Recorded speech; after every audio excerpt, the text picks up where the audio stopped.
Hello friends, एक और अध्याय में आप सभी का स्वागत है। आज अध्याय 17 में हम जानेंगे कि असली शिष्य कौन होता है, असली स्टूडेंट कौन होता है। असली स्टूडेंट क्या वो होता है जो टीचर की हर बात मानता है? क्या असली स्टूडेंट वो होता है जो कुछ जीवन में सक्सेस कर जाता है और उससे गुरु को बहुत इज्जत मिलती है? एक अच्छा शिष्य बनने के लिए एक अच्छे गुरु की भी ज़रूरत होती है। अगर आपको अच्छा गुरु नहीं मिलेगा तो आप अच्छे शिष्य नहीं बन पाएंगे। और अच्छा गुरु तब बनते हैं जब आप अपने शिष्य को वो चीज़ें दे पाते हैं जो देने लायक होती हैं।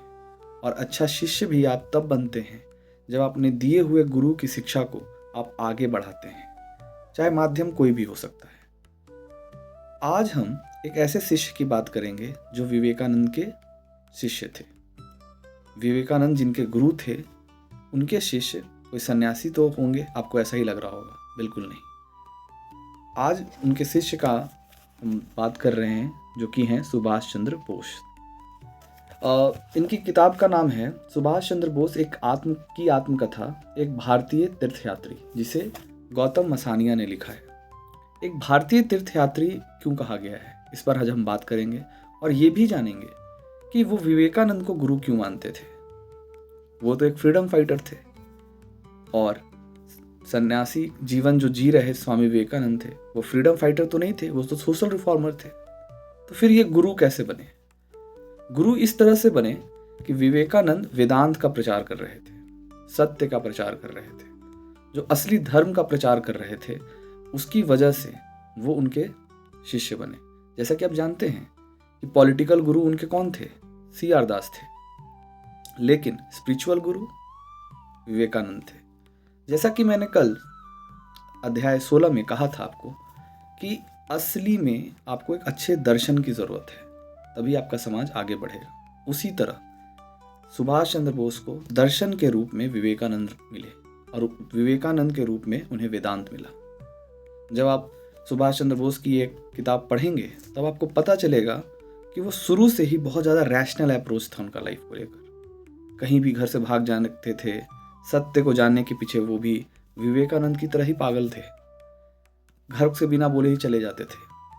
ICS का एग्ज़ाम दिया और 1-2 पेपर देने के बाद उनका अचानक मन किया कि वो नहीं देना चाहते और उन्होंने बीच में ही एग्ज़ाम छोड़ दिया, तो पेपर भी कंप्लीट नहीं किया। एक बार तो ऐसा हुआ। दूसरी बार जब वो एग्ज़ाम दिया तो उन्होंने नौकरी ही नहीं ली। ये कोई बचपने में किया गया काम नहीं है। उनके परिवार को तो लगा कि ये क्या कर रहे हैं, इतनी बड़ी नौकरी क्यों छोड़ रहे हैं। लेकिन जब आपके पास सत्य मिल जाता है, जब आपको समझ में आ जाता है कि असली में जीवन में करना क्या है, तो ये सब बहुत छोटी चीज़ें हो जाती हैं। इसमें एक बहुत अच्छी चीज़ें इसमें बताई गई हैं कि कैसे उन्हें अंग्रेज़ों ने नज़रबंद कर दिया था और उसके बाद वो गूंगा पठान बनकर अफगानिस्तान के रास्ते रशिया गए थे, वहाँ से फिर वो जर्मनी गए थे। ये सब कोई ऐसा आदमी कैसे कर पाएगा जो अगर यहाँ से ओपन नहीं होगा, जो रैशनल नहीं होगा? वो इतना अच्छा नाटक, इतना अच्छा व्यक्तित्व कैसे उसका निखरेगा अगर उसके दिमाग में ये सोच नहीं होगी कि उसे करना क्या है? तो सही मायने में सन्यासी और सही मायने में कोई अगर रैशनल हुआ है और अपने गुरु का असली में कोई पद चिन्ह पर चला है तो वो तो सुभाष चंद्र बोस ही है। दोनों की आप जब रास्ते देखेंगे, एक गुरु जो सोशल रिफॉर्म और धर्म की बात कर रहे हैं और एक फ्रीडम फाइटर जो देश को आज़ाद कराने की बात कर रहे हैं अंग्रेज़ों से, और एक गुरु हैं जो रूढ़िवादियों से, अधर्म से देश को बचा रहे हैं। दोनों के रास्ते अलग हैं पर केंद्र क्या है? वेदांत।